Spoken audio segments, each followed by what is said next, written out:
Hi, this is P.S. Montgomery. I am coming on pretty late.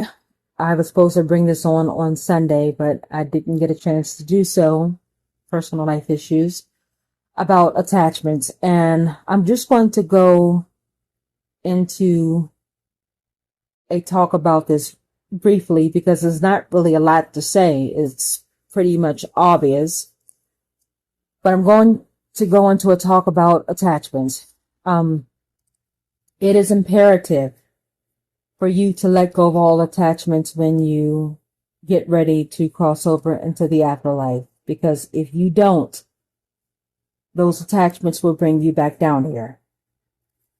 So, I'm going to start with family and friend attachments. You have a lot of people, almost everyone has attachments to family and friends. They feel sadness, they feel sorrow, they feel grief when their loved one, when their friend dies, or when they are on their way out. They feel sadness, they feel grief because they feel like they're leaving their loved ones, their friends behind. And when you cross over into the afterlife with this sadness, with this grief, when you feel sadness, when you feel grief for a prolonged period of time over your passed on loved one and or friend, what you are doing is you are plugging into yourself a cord that attaches you to this prison planet.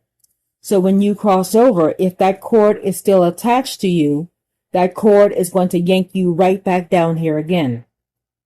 So let me give you an example. Let's say your family member or your friend has passed. You just found out that they have passed. So what you would do, you're going to grieve for a couple of hours, maybe a couple of days until the funeral. But then after the funeral, that's it. Your sadness, your grief should come to an end. And that sounds sociopathic. It may even sound psychopathic, I know. But it's not. Because number one, if your family member and or friend who passed away, if they already know about the reincarnation trick, then why are you sad? Because you know that they are not gone permanently, because you know that when your time comes to cross over and you go to Pleroma, the KHAA, you're going to see them again, and they're going to see you again, and you are going to be reunited with them, and they're going to be reunited with you. So there should be no sadness, because you know it's not goodbye, it's just see you later. Just as if you are a teenager and you are going off to school and you say to your parents, bye mom, bye dad, but you don't mean goodbye forever. You just mean goodbye until that afternoon, because you're going to come back later on that afternoon back home to be with them again. It's going to be some hours before you be with them again, but you're going to be with them again. So you're not sad to the point of, oh, I hate to leave my mom, I hate to leave my dad, because you're going to see them again. It's just going to be some time before you see them again, some hours, but you're going to see them again. So there's no sadness. You're willing to cut the cord for that day, that AM, so that you can leave the house and go off to school and not have any cord attachment, emotional cord attachment, mental cord attachment to them, because again, you're going to see them again later that afternoon. So you're not going to leave just, oh, I'm crying, I can't believe, I don't want to go. You're not doing any of that, because why would you do that when you're going to see them just in a couple of hours later on that afternoon? It's the same way with your family and friends dying, the physical death before you. You're going to feel sad. You're going to feel grief for a couple of hours, all the way up until the funeral. But then after the funeral, you have to program your ISB, your spiritual mind, to cut that grief, that sadness off, because what's the point? If they already know like you know, and they believe like you believe, you're going to see them again. Now, because if they know, but they don't believe like you believe, or if they don't know, therefore they don't believe like you believe, that's still no reason to feel sadness or grief. And the reason why is because I keep telling people this, and I know one person said one time before, I wouldn't want to do this. I would rather have the real person. But I'm going to say this. If you have a family member or a friend who they know about the reincarnation trick, but they don't believe in it like you believe in it. They don't believe that there's a reincarnation trick after death and all of that. And so they pass. Well, then you have to say to yourself, well, I'm still going to see them again, because when I get to Pleroma, what I can do is think up an exact copy of them. It won't be the original, but if I'm that hard pressed to be with them once I cross over, and if they mean that much to me in the afterlife, well, the copy is better than nothing at all, because I have had family members who I know when they passed, they didn't believe like I believe. And I am not sad that they have passed. I don't feel, oh, I can't believe I'll never see them again. Oh, I'm still grieving. Oh, I'm grieving. No, because I know I will see them again. When I get to Pleroma, I'm going to use my thought intention to think them up into manifestation. And again, it won't be the original them, but a copy is better than nothing at all, because I would rather have that copy than to go throughout eternity in Pleroma without having them there at all. And the copy is going to think like them, talk like them, behave like them, have their same likes, dislikes, tastes, mannerisms, and everything of that sort. So I am not sad. They're gone, but you know what? They're not gone forever, because when I get to Pleroma, we are going to rock it as if nothing has ever happened. We're going to be reunited. Now, if you are to pass before your family members and or friends, and you're saying you're on your deathbed and you're saying, I hate to die. I don't want to die because I'm going to be leaving my daughter, my son, my brother, my mother, my husband, my wife, my family member, my friend behind, and I don't want to leave them behind because I'll never see them again. What's going to happen is when you take your final breath and you enter into the afterlife, you are going to be entering into the afterlife with a cord that is still attached, one end to you and the other end to your family members and friends that are still on this prison planet.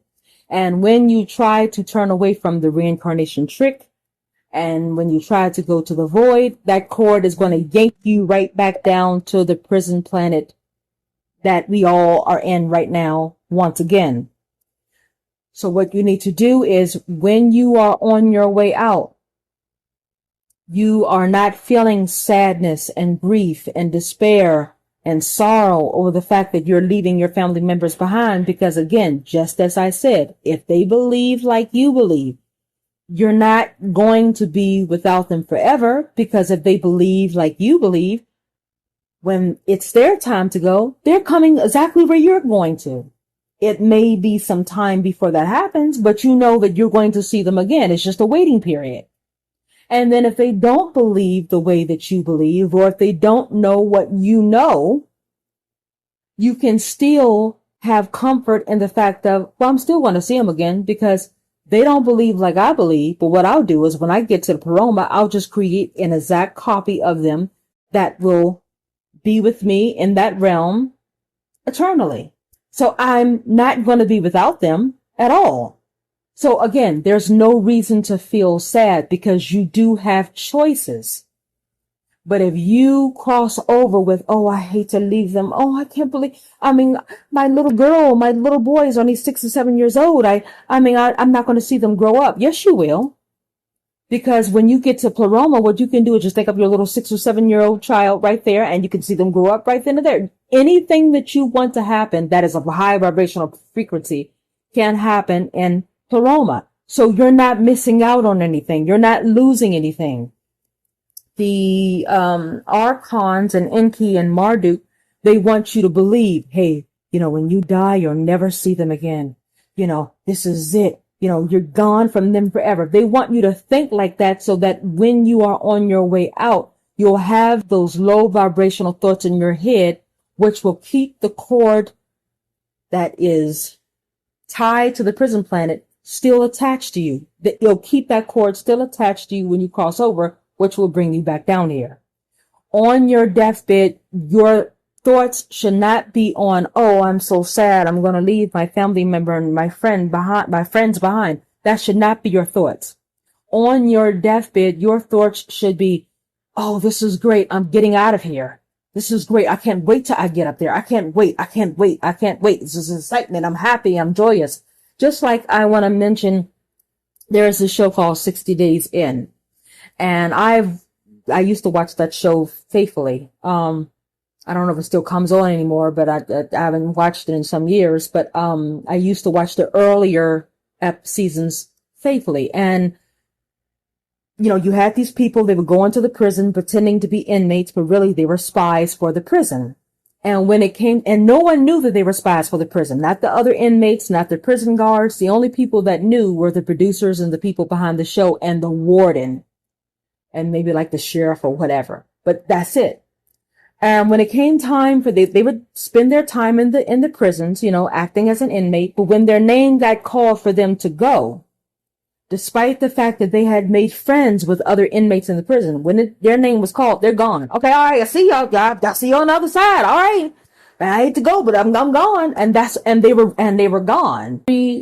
Almost all of the other people, the participants of that show, when their name was called, they were gone. They, hey, okay, this is it. My time is out. I'm gone. And they were gone. And there was no regrets about it. They even said, some of them even said in their post interview, yeah, I was glad to get out of there. Oh, I'm glad to be back home. And because that's how they felt, because they were doing time, even though they were participants, they were doing time behind bars. They were doing time in prison. And when it was time for them to get parole, so to speak, to get out, they were out. And that's the type of mindset you should have when you are on your deathbed. When you're on your deathbed, your mindset should be, oh, this is great. I'm almost out of here. I cannot wait. I am so excited. I'm happy. It should be nothing but happiness, joy, and excitement. Not, oh no, I can't believe I'm going to leave this person and that person. And I don't want to leave them. I love them so much. Yes, you love them. And so because you love them, you can see them when you get up there. One way or another, you can be with them when you get up there. So this is what you have to keep in mind. And I'm going to tell you at the end of this talk how you can start programming yourself to have that type of mindset when it comes time for you to be on your physical deathbed. The other attachment would be material attachments. You have a house, you have a car, you have clothes that are nice, that are lavish. And when it comes time for you to take your final breaths and cross over, you don't want to leave because, you just bought this house. You just got this car. You have 28 pairs of Nikes or Jordans, or, you just bought the PlayStation or what have you. You just bought the newest computer. You just bought this. You just bought that. You don't want to leave these things. What about the classic car that you got that looks just like the car from Ferris Bueller's Day Off or something like that? You don't want to leave. And so as you are on your physical deathbed, you're thinking about, damn, I can't believe I'm going to leave this house. I mean, look how beautiful I have it. Damn, I don't want to leave this car. I just got this car. I mean, I'm 3 payments away from it being mine. And, oh, I don't want to leave that belonging and this belonging behind.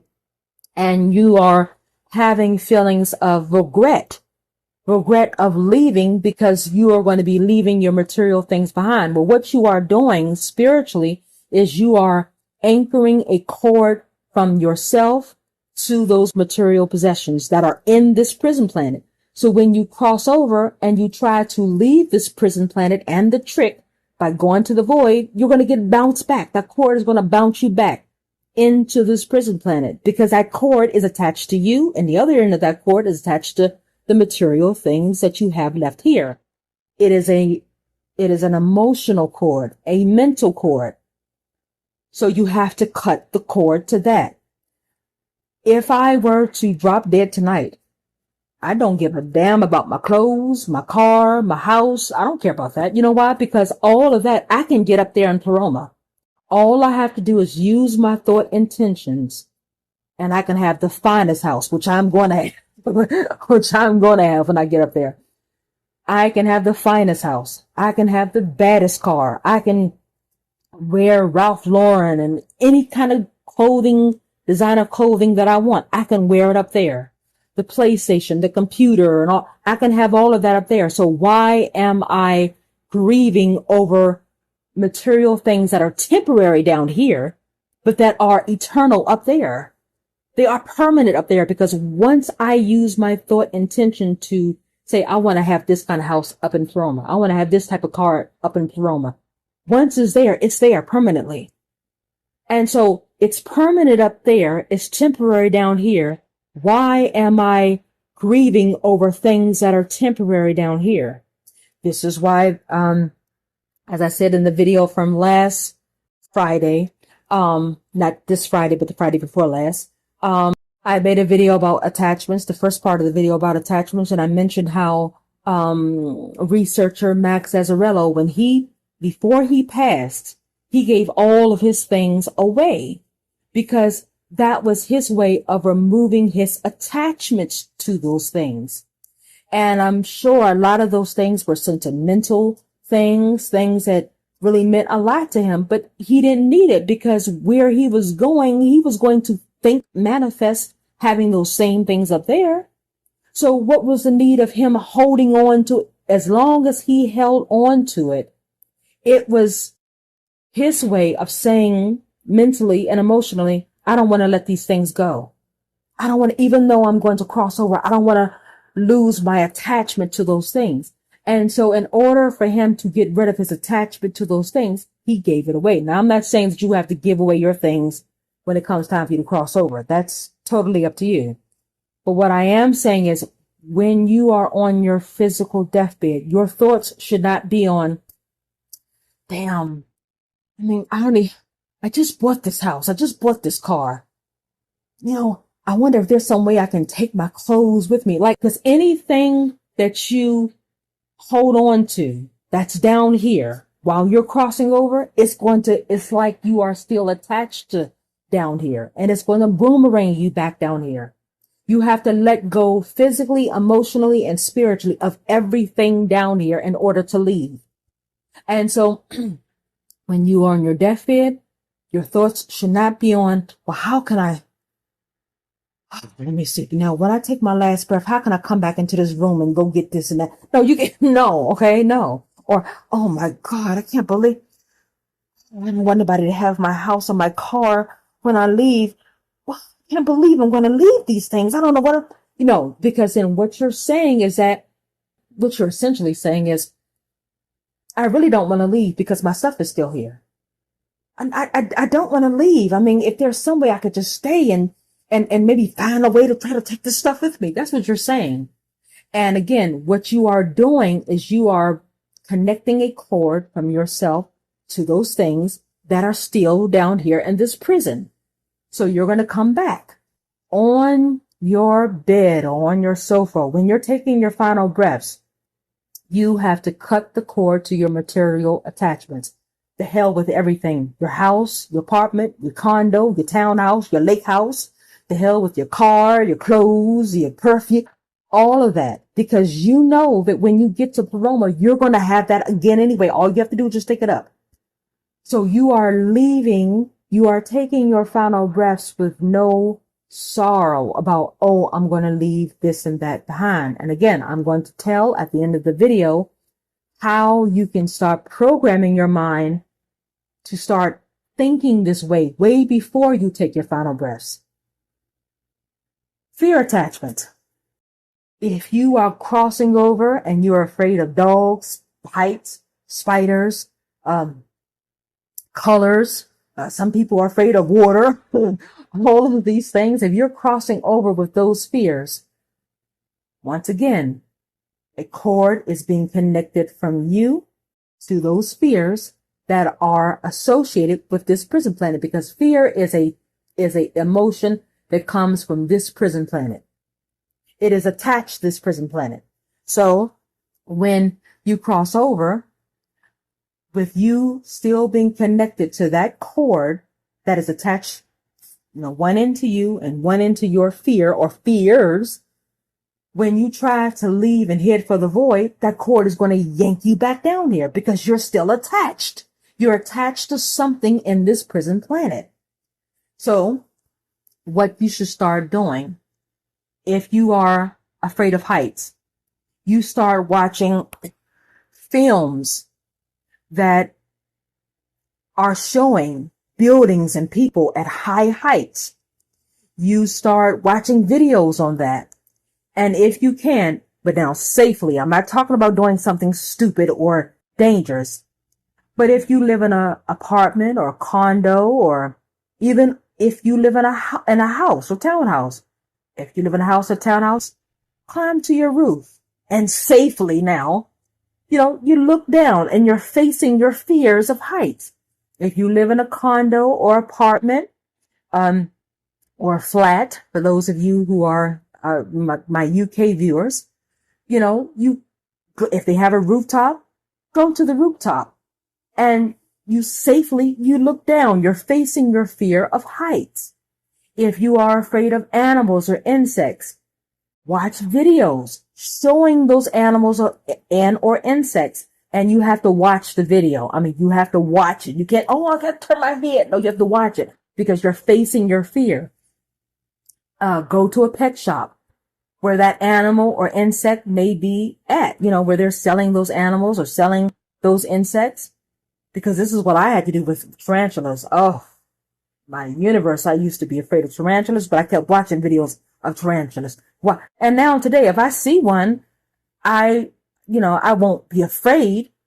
So if you have a fear of insects, you go to the pet shop, wherever that insect is being sold, if it's a spider, if it's a hamster or what have you. And, can I pet it or can I hold it? And that way you're facing your fears. Because if you cross over with those fears, number one, Enki and Marduk, they may very well use those fears against you to scare you into reincarnating. So that's one main reason to get rid of your fears. Because if you are afraid, whatever you are afraid of on this prison planet, if you cross over and if Enki and Marduk use those fears against you, you're screwed. Remember in my book, The Summerland, that's what they did to August. August was afraid of dogs and they used dogs on him. And it took a little bit of time, but eventually he had to break past that fear to fight back. Because if he didn't, he would have been done for. So that's one of the main reasons to face your fear, because you may very well end up being confronted with your fears by them, because I'm telling you, they're going to try to do all types of things to get you to come with them. All types of things. So you have to get over that. If you are afraid of fire, you have to face your fears. Now, I'm not saying face your fears by putting your hand in the damn stove. I'm not saying that. But you have to face your fears of fire, because some people who are former Christians, they are afraid of the fiery hell. And this is why when they cross over, that's what they see. And they get scared. And they start going, I got scared. I called on Jesus, because you allowed your fear to take over instead of saying, no, hell's not real. This is NP. This is Marduk trying to scare me. Not going to work. So you have to start programming your ISB and your spiritual mind to get over your fears. The next one would be the attachments to self, ego, who you were told that you are. Now, I'm going to really try to explain this, because people will get this all misconstrued.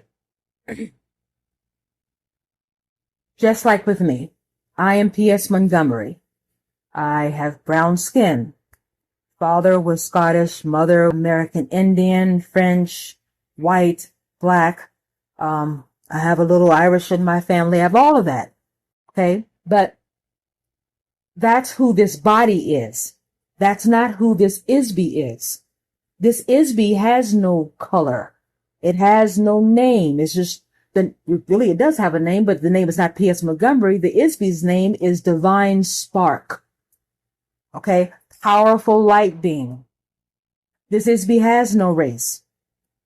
And if I know that I am 2 weeks or a month or two away from taking my final breath, I'm going to stop going by the name P.S. Montgomery. I'm going to stop going by, oh, I'm a biracial person. Or my father was this, my mother was this, my grandmother was this. I'm going to stop all of that. I'm going to then start referring to myself as the body. The body is hungry. The body is thirsty. The body is sleepy. The ISB is not. And when people start to ask me my name, I'm going to start responding to them with, my name is the ISB. My name is Isby, or my name is Divine Spark. And if they don't understand it, they don't understand it. But I'm programming myself because I know I'm on my way out, and I'm programming myself to shed that identity. If you are a doctor, if you're a lawyer, you are a scientist, if you are a teacher, professor, or what have you, and you're going around saying, yeah, because I went to Harvard, I got my bachelor's degree, my master's degree, my PhD. I mean, I did it. I mean, I know I'm the shit. You're going to have to shed all of that. You're going to have to shed all of that before you cross over, because that's ego. Because ego is something that comes from this prison planet. And if you're going over with that ego, again, that's a cord that's connected to something here, which means when you try to leave the matrix and head for the void, you're not going to get far, because that cord is going to yank you back. So you need to start practicing humility. Who gives a damn if you went to Harvard? Who cares if you went to Yale? Who cares if you got your master's, your bachelor's degree?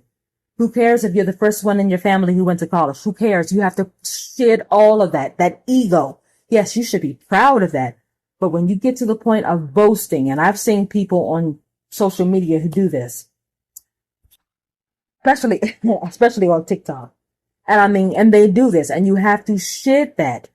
You have to start practicing humility and start programming yourself to identify with who you really are, which is a divine spark. You're not Winston. You're not Rebecca. You're not Summer. You're not Sarah. You're not Valerie. You are a divine spark. And the closer that you get to leaving this matrix, and you'll know when it's almost time for you to leave this matrix. You'll know when it's almost time for you to cross over. You will know. There will be signs. There will be signs. You'll know. And when you start seeing those signs, that's when you should start shedding it then. You should start reprogramming yourself way before then. But as far as really shedding it, letting it go, it should be then. That should be the time you should stop referring to yourself as Winston, Valerie, Summer, Rebecca. Start referring to yourself as the divine spark, the light being, the creator God. That's when you should start doing that. That's when you should stop saying, I'm hungry, I'm tired, I'm sleepy. No, the body is. The ISB is not. So all of that is letting go of identity and ego. Attachments to all of the things that you didn't get a chance to do. You were on your deathbed. You didn't get a chance to do this on your bucket list, or that on your bucket list, or all of the things that you didn't get a chance to achieve. And so you're thinking about this as you're going out. Damn, I don't want to go out right now because I didn't get a chance to do this. I didn't get a chance to fulfill this desire or this dream. Again, you are attaching a cord from yourself to something that is in this prison planet. Because all of your earthly dreams, goals, desires, bucket list goals, and all of that is a part of this prison planet. And again, whatever you think up, and this is what I recently came to understand recently more than ever. When you get to Pleroma, whatever you think up, it is going to automatically manifest. So if you wanted to be a ballerina, but you never got a chance to do it down here, when you get to Pleroma, all you have to do is think of, I want to be a ballerina. I'm going to be a ballerina.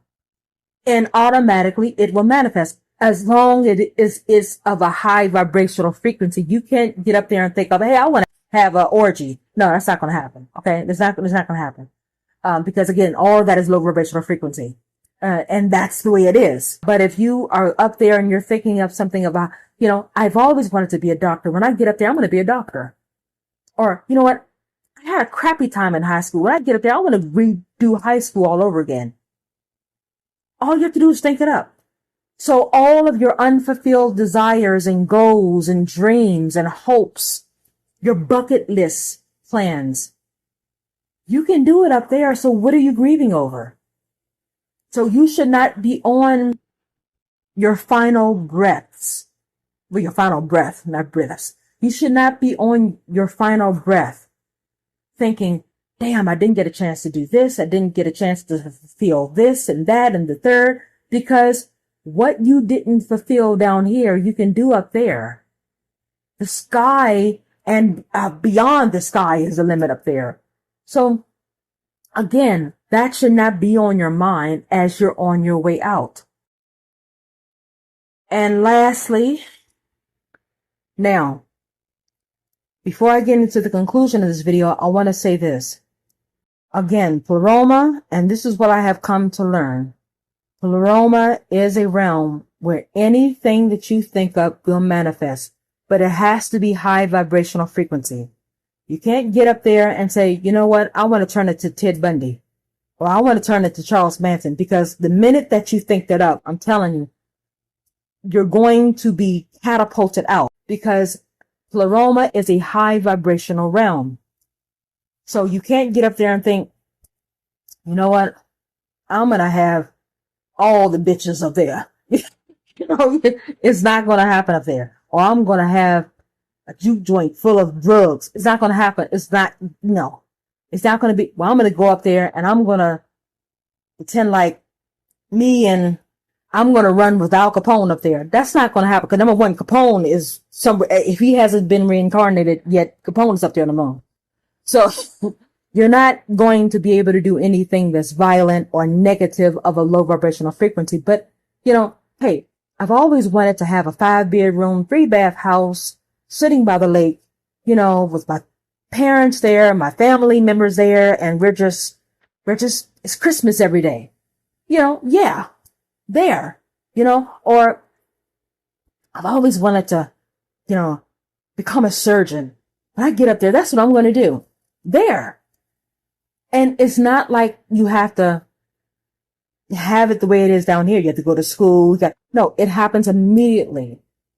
And so this is why you should have no attachments to people, places, or things.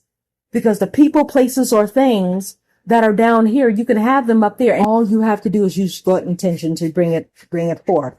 That's all you have to do. So because of that, there should be no grief about what or who you are leaving behind. Now, when I say you have to lose attachments to family and friends, I'm not saying that you should start distancing yourself from them. No, see them every day. Love them. I love a lot of my family members and friends who don't believe like I believe, like my mother believes, like my father believes, like my grandparents believe. I love them. Hey, still go and have barbecues with them and everything like that. But I know that when it's time for me to go, see ya. You know, hey, I'm gone. You know, and my mother, my grandparents and all of them, they're coming with me. So, hey, see ya.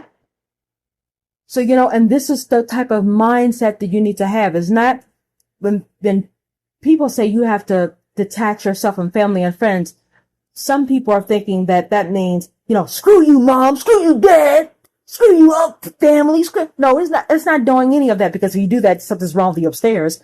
But what you're doing is that you are not feeling sadness or grief if they go away or if you go away. Because again, if they go away or you go away, one way or another, you're going to see them in pleroma where you're going. So now how do you start programming your mind to let go of these attachments? Well, family and friends, what you should start saying, and you should start saying it even today, way before you take your final breath. Every single day, I say 10 times in a row, 10 times for 10 rows, 10 sets, 10 times for 10 sets. Every single day, you need to be saying something in the way of, when it's my time to leave, I'm leaving with no sadness, no grief, or no sorrow of who I leave behind.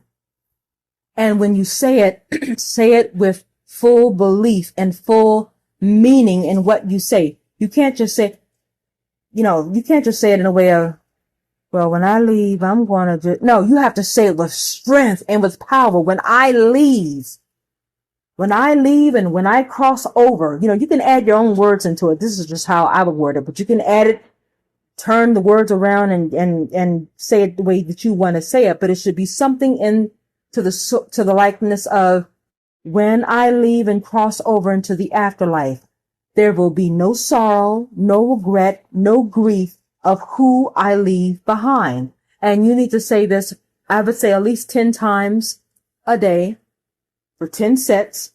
So you say it 10 times one time, say it 10 times the second time, say it 10 times the third time, 4, 5, 6, 7, 8, 9, 10, every single day. Because what you say is you programming your ISB and your spiritual mind to be in that way. So you're reprogramming your ISB and your spiritual mind to think that way, feel that way, and behave that way. So then when you are on your physical deathbed, not bed literally, because some of you all may bid it on some of you all might bite it on the sofa, what have you, whatever you may leave on the sofa or whatever, but I'm using deathbed symbolically. When you are on your deathbed, you are free from those feelings of sadness, grief, and guilt of who you have left behind, because you've already reprogrammed your mind. The same thing with material attachments.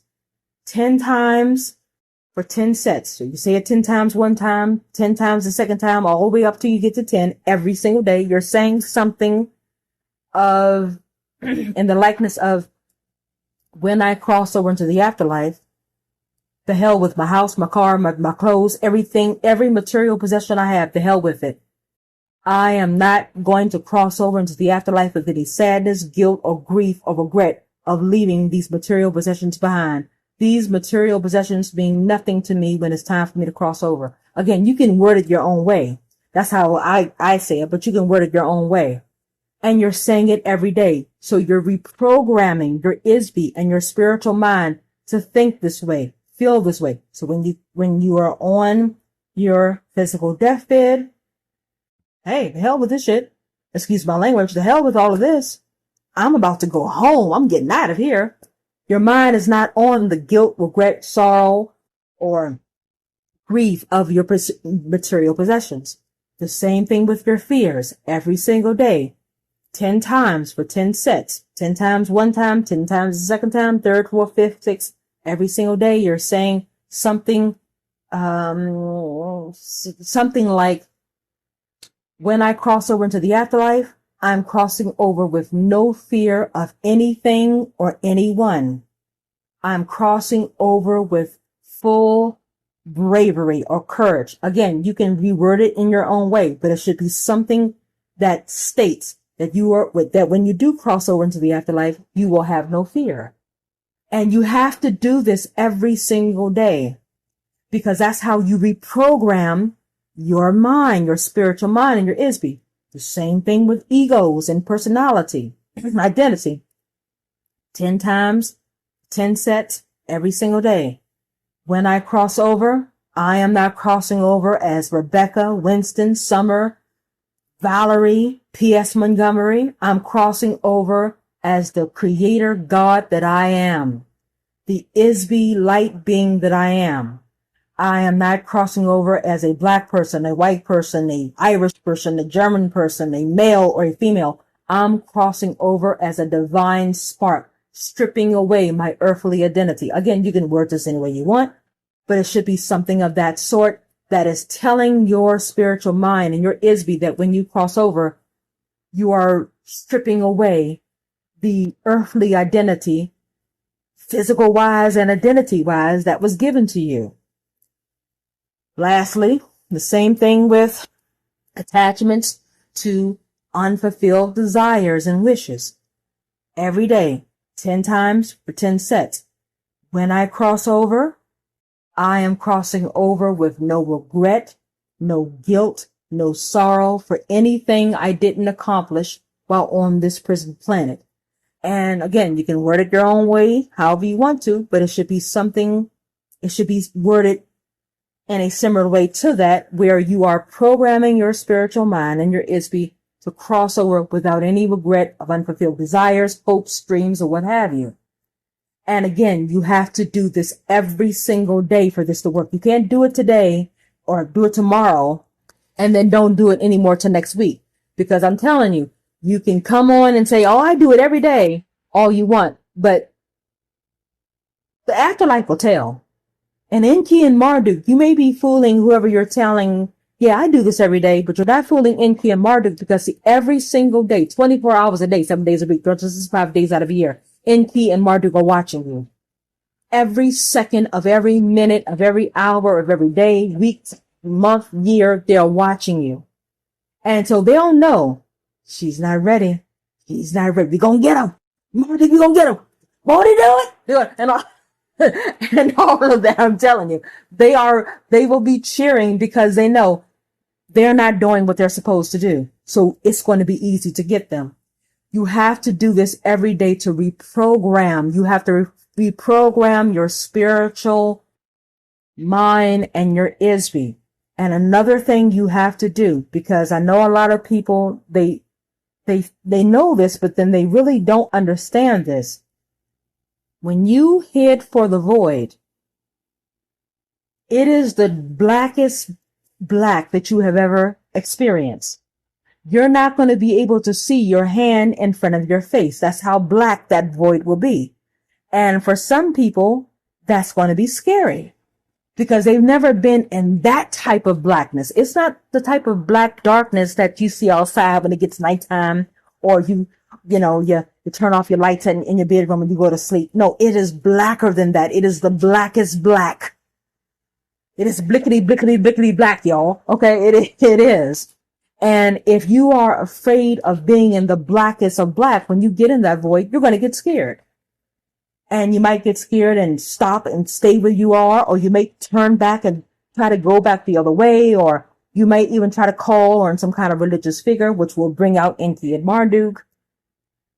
So in order to prevent that from happening, you have to start reprogramming your spiritual mind and your ISB to get used to being in the dark. Because now I don't know how long you're going to be in the void. You could be going to the void for a couple of minutes, could be a couple of hours, couple of days. I don't know how long the void tunnel is, the void trip is. But it could be a couple of seconds, it could be a couple of minutes, it could be because I know that there are many layers of the matrix and you have to get through each layer.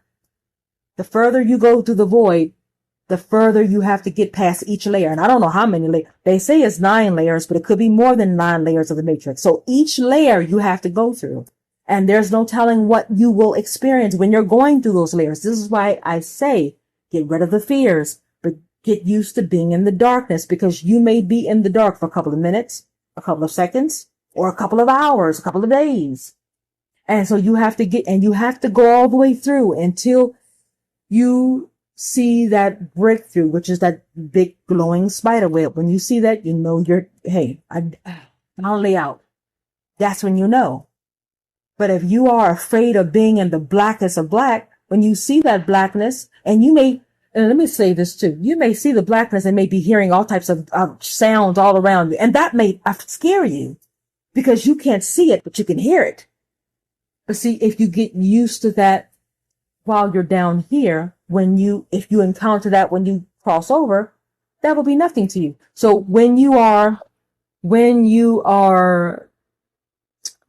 reprogramming yourself by doing activities such as sitting, and it has to be, in order to practice sitting in the dark, it has to be black dark. You can't just, okay, it's nighttime, let me turn off my television and sit in my room, and you can still see a glimmer of the light from the window. No, if you have to get in the closet, close the door, and sit in that black, it has to be totally pitch black. That's how the void's going to be. And then while you're sitting in that, maybe you're listening to music. Now there's this thing that they got from a movie. Christians tried to say it was real sounds from hell, but it wasn't. and they got it from this movie. They call it The Sounds of Hell. And you listen to this audio of The Sounds of Hell, which is not hell. They got this from a movie. Christians got this from a movie and lied and said it was from hell. A horror movie. But you listen to that audio that's called The Sounds of Hell, and you can hear all types of screaming. Listen to that, because that may be what you will hear. Because I'm telling you, Enki and Marduk are not going to just, okay, all right, let the bitch go. Go on. Let the jackass go. Go ahead. No, they're not going to make it that easy. They're going to try even as you're going through the void, they're going to try to, we got to get him. We got to get him. We got to get him, Marduk. They're going to do it. And if they have to scare you, if they have to get into a fight with you, they will. Because you could, for example, you could get into a fight with them and all of a sudden somehow make the wrong move and end up like going straight into the, so you have to be prepared for this. So while you are practicing sitting in the pitch black dark, maybe you're listening to that audio, The Sounds of Hell, or some kind of audio of screaming or gnashing of teeth. So you're used to, okay, well, I'm going to the void and I'm hearing this, but I remember practicing, studying for this when I was on the prison planet. When I was in a prison planet, this is nothing. It's just like if you have a test. If you know that this Friday you're going to have a test. Let's say you're in school and you're going to have a big quiz. Well, so you can pass that quiz, you're going to study. You're going to study today, tomorrow, Wednesday, and Thursday. So that when it comes time for you to take that quiz, you're ready. And you're going to even study even the trick questions that may not even be on the quiz, but that the teacher may throw in there anyway. Because just in case if that's thrown in there, hey, you're prepared. And so when you take that quiz, hey, wait a minute. See, I knew that trick question was going to be on there. Thank goodness I sit up there and studied that anyway. And so you're ready. And that's how it has to be, because I'm telling you, no, it's not going to be hard. And it's not going to be difficult. And it's damn sure not impossible. But it's not going to be easy either. It's going to be challenging. It's going to be challenging because you are attempting to do something that you have never done before in the life you just left from or your past lives.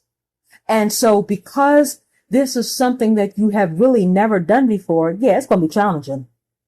Because again, Enki and Marduk does too, but Enki more specifically, he considers us his property. And he doesn't want to lose his property. So he's going to do everything he can to try not to lose us. So you're going to really have to give it all. So this is what I wanted to bring to you. Do them, their affirmations. And people, you have to look up. But go on YouTube, search up affirmations for detaching from attachments. Look that up. Meditations for detaching from attachments. This is how I had to find it. Sometimes you have to get away from the television. You have to get away from the TikTok and the Instagram and all of that and get in front of your computer and spend time searching these things. There are affirmations that you can listen to that teaches you how to detach from people, places, and things and fears and all of that. Listen to these things. I say all that because people, if you haven't been watching the news, we don't have a lot of time left. I don't know how long we have left. Now, I'm not going to be one of these fear mongers and we only have I don't know how long we have left, but I do believe from what I've been saying, we don't have a lot of time left. And so you need to be doing your studying into all of this because the quiz is going to come up. And it's going to come up soon. And if you are not ready for that quiz, you're going to fail. And the thing is, you're unlike the quiz that you may take in a school or for some kind of job performance or what have you. With this quiz, if you fail this quiz, you're not going to get a retake.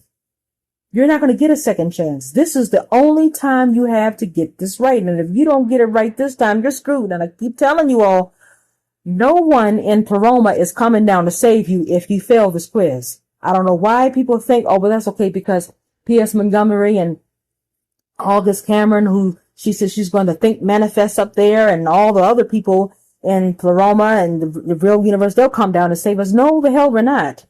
once we get up there, our fighting is done. Okay, I'm going to be sitting back on a beach somewhere, just relaxing, and everyone else is going to be up there enjoying their time. And you could have been too if you started preparing way before time. So this is what I wanted to bring. People, start saying these mantras every day to reprogram your spiritual mind and your ISB to let go of these attachments.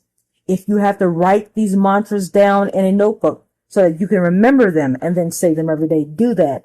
Find meditations that are helping you to let go of these attachments. Find affirmation videos that are helping you to do that, because attachments will keep you here. So this is what I wanted to say. Leave your thoughts below. What do you think about attachments, and how do you plan to detach yourself from them? And with this being said, until next time.